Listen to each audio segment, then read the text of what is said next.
अस्सलाम वालेकुम dear students, उम्मीद है आप सब खैरियत से होंगे। आज हम लोग एक नई क्लास की मैथ्स की सीरीज़ का आगाज़ करने जा रहे हैं। क्लास है आपके पास 10th बुक मैथमेटिक्स।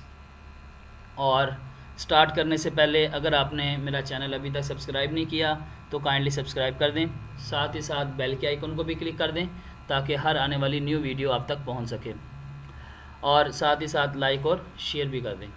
तो चलिए आइए हम लोग अपनी क्लास 10th की लेक्चर सीरीज़ का लेक्चर नंबर 1 स्टार्ट करते हैं। और इसका चैप्टर नंबर होगा 6, जिसका नाम है बेसिक स्टैटिस्टिक्स। ठीक है, जिसका क्या नाम है? Basic statistics. और इसका हम लोग देखेंगे लेक्चर नंबर 1।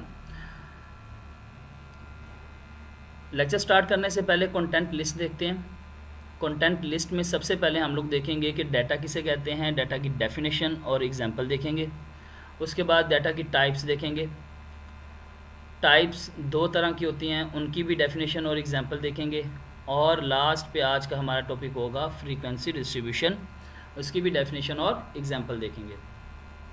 तो डियर स्टूडेंट्स, सबसे पहले अपने पहले टॉपिक की तरफ बढ़ने से पहले मैं बेसिक स्टैटिस्टिक्स, जो चैप्टर नंबर 6 का बेसिक स्टैटिस्टिक्स नाम है, उसके ऊपर थोड़ी बात करते हैं कि बेसिक स्टैटिस्टिक्स इस चैप्टर का जो रियल नेम है वो है इंफॉर्मेशन हैंडलिंग।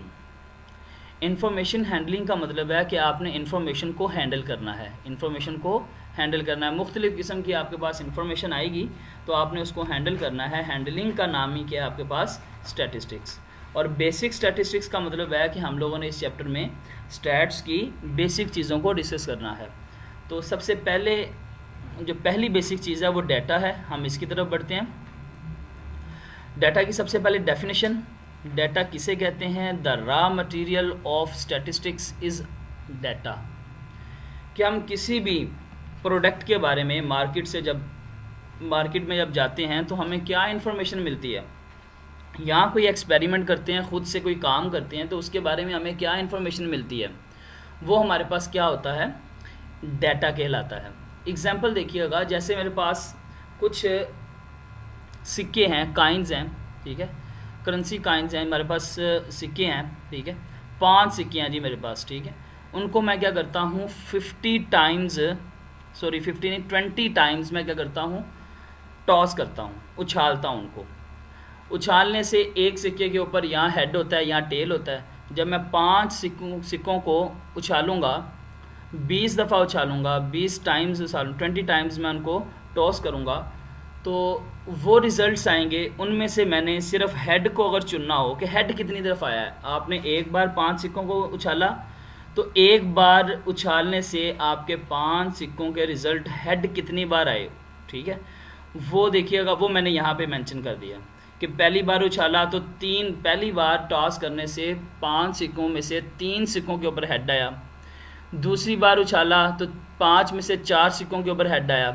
तीसरी बार उछाला तो 5 सिक्कों में से 2 सिक्कों के ऊपर हेड आया। इसी तरह ही अप टू सो ऑन। तो ये मैंने इन्फॉर्मेशन लिख ली, तो ये मेरा रॉ डाटा कहलाएगा। ये मेरी इन्फॉर्मेशन जोन सी होगी, ये मेरी कलेक्शन क्या होगी? डाटा की कलेक्शन क्या कहलाएगी? नंबर्स की कलेक्शन क्या कहलाएगी? डाटा कहलाएगी। तो अब देखिएगा, हम लोग अपने नेक्स्ट टॉपिक की तरफ बढ़ते हैं। Types of data. डाटा की बहुत सारी टाइप्स होती हैं, जिनमें से हम लोग सिर्फ 2 के ऊपर बात करेंगे, एक अनग्रुप डाटा और एक ग्रुप डाटा। अनग्रुप डाटा कौन सा होता है? The data which is not presented in the form of frequency distribution. Frequency distribution कौन सी फॉर्म होती है, इसको हम आगे जाके डिस्कस करेंगे। अभी मैं आपको सिर्फ अनग्रुप डाटा की डेफिनेशन बता रहा हूँ कि ऐसा डाटा जो फ्रीक्वेंसी डिस्ट्रीब्यूशन की फॉर्म में ना हो तो उसे हम अनग्रुप डाटा कहेंगे। या इसको आसान अंदाज में भी देख लें कि ऐसा डाटा जो टेबल की फॉर्म में ना हो। टेबल मतलब फ्रीक्वेंसी डिस्ट्रीब्यूशन भी एक टेबल होता है, जिसको आगे जाके देखेंगे। तो ऐसा डाटा जो टेबल की फॉर्म में ना हो, फ्रीक्वेंसी डिस्ट्रीब्यूशन की फॉर्म में ना हो, उसे हम लोग क्या कहेंगे? अनग्रुप डाटा कहेंगे। इसकी एग्जांपल भी हम लोग आगे जाके देखते हैं। अब देखते हैं कि ग्रुप डाटा किसे कहते हैं। The data which is presented in the form of frequency distribution. ऐसा डाटा जो फ्रीक्वेंसी डिस्ट्रीब्यूशन की फॉर्म में हो, उसे हम लोग क्या कहते हैं? ग्रुप डाटा कहते हैं। अब हम लोग इसकी एग्जांपल की तरफ बढ़ते हैं। एग्जांपल देखिएगा, जैसे मैंने पीछे ही आपको डाटा की एग्जांपल में जो एग्जांपल मैंने यूज़ की थी वही है कि 5 coins are toss 20 times and number of heads recorded at each toss are given below. कि जब हम लोगों ने 20 दफ़ा 5 काइंस को टॉस किया, उनके क्या रिजल्ट्स आए ये मैंने लिखे। तो ये किसी भी फ्रीक्वेंसी डिस्ट्रीब्यूशन के फॉर्म में नहीं है, किसी भी टेबल की फॉर्म में नहीं है। तो ये हमारे पास क्या कहलाएंगे, अनग्रुप डाटा कहलाएगा।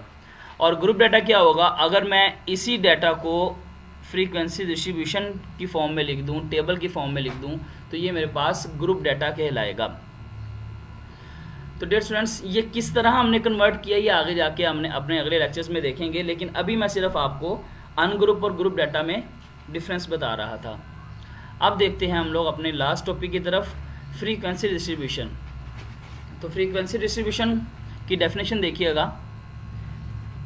A frequency distribution is a tabular arrangement for classified data into different groups and the number of observations falling in each group corresponds to the respective group. Frequency distribution is a method to summarize data. Definition को समझने से पहले हम लोग example देखते हैं। मैं दोबारा फिर इसको रिपीट कर दूंगा। एग्जाम्पल ये है, The following are the marks obtained by 40 students in mathematics of class 10. Make frequency distribution with a class interval of size 10.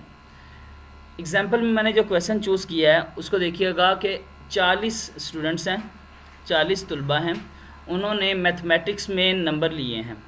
ठीक है, मैथमेटिक्स के पेपर में नंबर गेट किए हैं, उनको मैंने इधर लिख दिया। ये मेरे पास मैथमेटिक्स में जो 40 तलबा ने नंबर लिए हैं उनकी इन्फॉर्मेशन यहाँ पे आ गई। ये मेरे पास अनग्रुप डाटा है। इसको जब मैं ग्रुप डाटा में ले आऊँगा तो वो ग्रुप डाटा कहलाएगा। ठीक है, उसी को हम लोग फ्रीक्वेंसी डिस्ट्रीब्यूशन टेबल कहेंगे।